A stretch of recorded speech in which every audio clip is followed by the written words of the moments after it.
Bismillahirrahmanirrahim. Assalamualaikum warahmatullahi wabarakatuh. Yang saya hormati Bapak Sunarto SEMSI dan teman-teman yang hadir pada malam hari ini. Perkenalkan, kami dari kelompok 6 ingin mempresentasikan tentang kebijakan fiskal dalam ekonomi Islam yang akan dibawakan oleh saya sendiri, Muhammad Irsandi, selaku moderator dan pembicara 1. Pembicara kedua, Fajar Rahman Hakim, dan pembicara ketiga, Saiful Nurdiansah. Baik, langsung saja. Apa itu kebijakan fiskal? Kebijakan fiskal adalah kebijakan pemerintah yang berkaitan dengan pengaturan kinerja ekonomi melalui mekanisme penerimaan dan pengeluaran pemerintah. Kebijakan fiskal terwujud dalam APBN atau anggaran pendapatan dan belanja negara. Nah, jadi kebijakan ini dibuat oleh pemerintah untuk mengarahkan ekonomi suatu negara melalui pengeluaran dan pendapatan negara.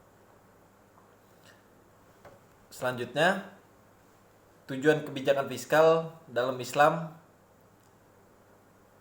adalah untuk menciptakan stabilitas ekonomi, tingkat pertumbuhan ekonomi yang tinggi, dan pemerataan pendapatan.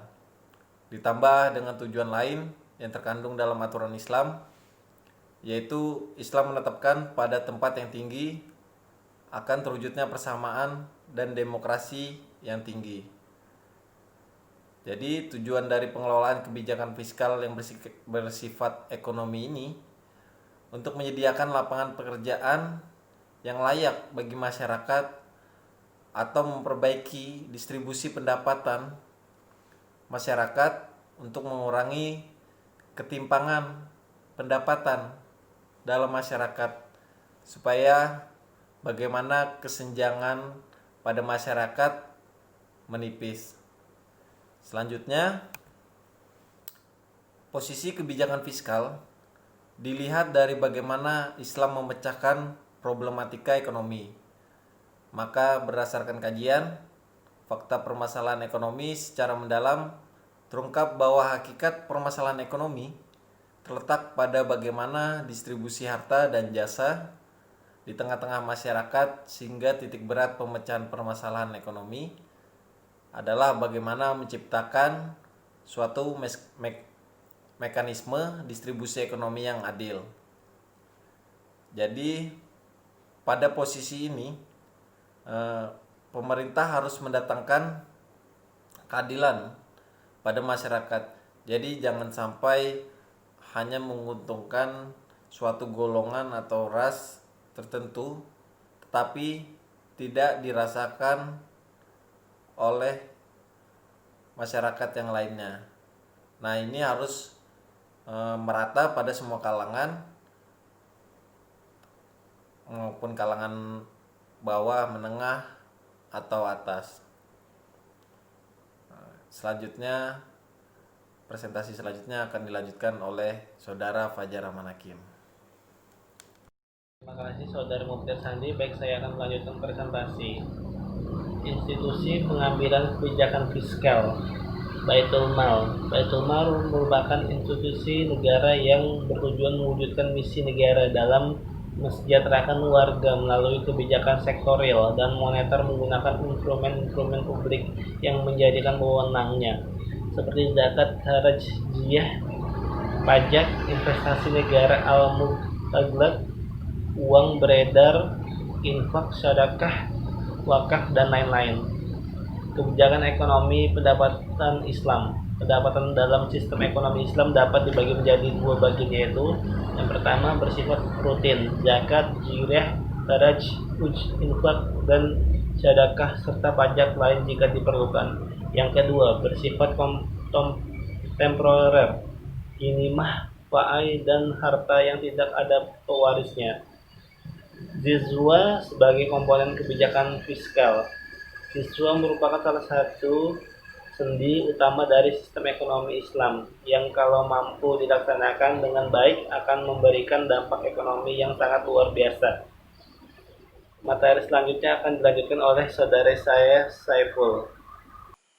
Ya, terima kasih kepada Saudara Fajar. Selanjutnya, kebijakan fiskal dalam Islam ada beberapa instrumen. Yang pertama, jizya adalah pajak perlindungan yang diberikan kepada penduduk non-muslim pada suatu negara di bawah pengaturan Islam. Yang kedua, ghanimah adalah harta rampasan perang yang diperoleh dari suatu wilayah yang dilalui dengan peperangan. Yang terakhir, fa'i, yakni harta rampasan perang yang diperoleh dari suatu wilayah tanpa melalui perang. Artinya penduduk kabur, tidak mengadakan perlawanan atau terjadinya kesepakatan damai. Selanjutnya, formasi kebijakan fiskal di era modern. Secara umum, penentuan kebijakan pendapatan negara hendaknya berpedoman kepada yang pertama, nas yang memerintahkan, yaitu setiap pendapatan dalam negara harus diperoleh dari saluran sesuai dengan hukum syara. Yang kedua, harus ada pemisahan antara muslim dan non-muslim, yaitu Islam membedakan antara zakat pajak dan non-muslim. Yang terakhir, adanya tuntutan kemaslahatan umum. Jadi, kemaslahatan umum harus didahulukan untuk mencegah kemudaratan atau kerugian. Atas dasar tuntutan inilah negara boleh mengadakan suatu jenis pendapatan tambahan. Selanjutnya, tujuan pembelanjaan dalam pemerintahan Islam. Yang pertama, pengeluaran demi memenuhi kebutuhan hajat masyarakat. Yang kedua, pengeluaran sebagai alat retribusi kekayaan. Yang ketiga, pengeluaran yang mengarah pada semakin bertambahnya permintaan efektif. Dan yang terakhir, pengeluaran yang berkaitan dengan investasi dan produksi. Jadi sekian presentasi dari kami. Jika ada yang ingin bertanya, kami persilahkan. Terima kasih.